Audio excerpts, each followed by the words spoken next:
Hey Wendy, it's Kim here.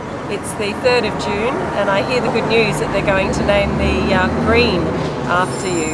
Fantastic news. My children go to Milton State School where there's a Turnbull house. So it's fantastic news, very exciting. Have a great day. Morning ladies and gentlemen, Peter Rasey from Frew Park YouTube channel, and we're just a couple of days away from Frew Park officially opening here, and it's my great pleasure this morning, as you saw in one of the early little intros, to be interviewing Don Andrews. Now Don was the pro from Harrods and has a really interesting story to tell, and so Don, if you can just tell us a little bit of that background, because I don't think many people would really appreciate that here in Brisbane in Queensland we have a pro from Harrods. Yeah, well, it was quite interesting, Pete, because I went overseas to play the tour, and I was to go to Europe and decided not to, and I became really friendly with Buzzer Hattie, who at that stage was the manager of Slater's UK. I was also chairman of Wimbledon, the All England Club, and he said to me, would you be interested in working in Harrods? They need someone in there in the tennis area, and they're looking for a pro. So I went in and met with them, and I joined the company and worked with them on and off there for a couple of years. And we had people come into the store from wherever, and they got either a lesson or just a hit. And I had access to the court just at Chelsea, which was only a 5-minute walk from the store. And we'd go down there and be able to use the facilities, and it was a really interesting, fascinating impression of different people that came to the store from all over the world. So there was some interesting days there. I bet there was. I bet there was.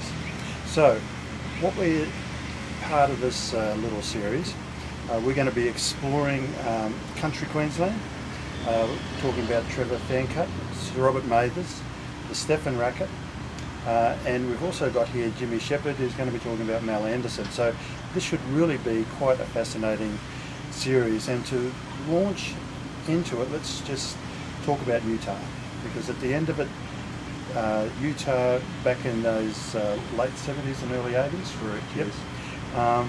Huge company, just great for Queensland, but really did give a leg up for tennis, didn't it? Absolutely. It was probably through Trevor Fancutt where the initial relationship struck with Tim Winterer, who was the manager of Utah Queensland, and Tim played at their courts and they became friendly, and one thing led to another, and they gave money to support junior tennis as well as at that stage junior cricket, and it was invaluable because the money wasn't there, and they assisted really well.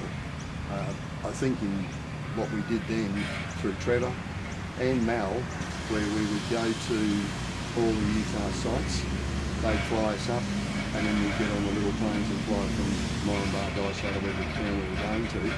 And during the day, while everyone was, the men were working, we'd look after coaching all the women and the kids, and then at night we'd play exhibition matches.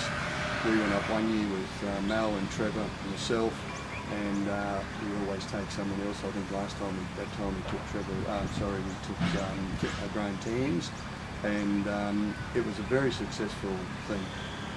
You find that the people in the area that were looking after the tennis, the pros, the interest that was generated from that was just far-reaching. So each year we would go up with Utah and back it up, and it was a really successful issue. Yeah, and that really did spring out of the fact that here at Frew Park in Milton, it was and had been since the 40s and the 50s, sort of the meeting point and the melting pot for all of Queensland, wasn't it? Oh, absolutely. Yeah. And so it was just a natural progression of Brisbane effectively giving back. It was, and if you look through the years, most of our top players have all come from the country. So it was that support and getting back out there to promote the game in those areas, because I think in those days every house just about had a court in the backyard, and there were facilities everywhere these days. There aren't quite as many around, unfortunately, so it's a harder battle. It was the sport, and everyone wanted to play it, and they wanted to touch hands with all the stars.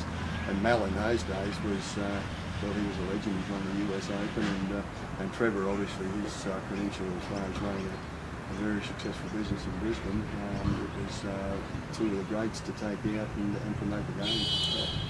All right. Don, just thanks for that. We'll just break off this one, and we'll come back and we'll have Jimmy and you can talk about Mal, and then we'll progress on from that. Thank you and good morning. We'll be back in a second.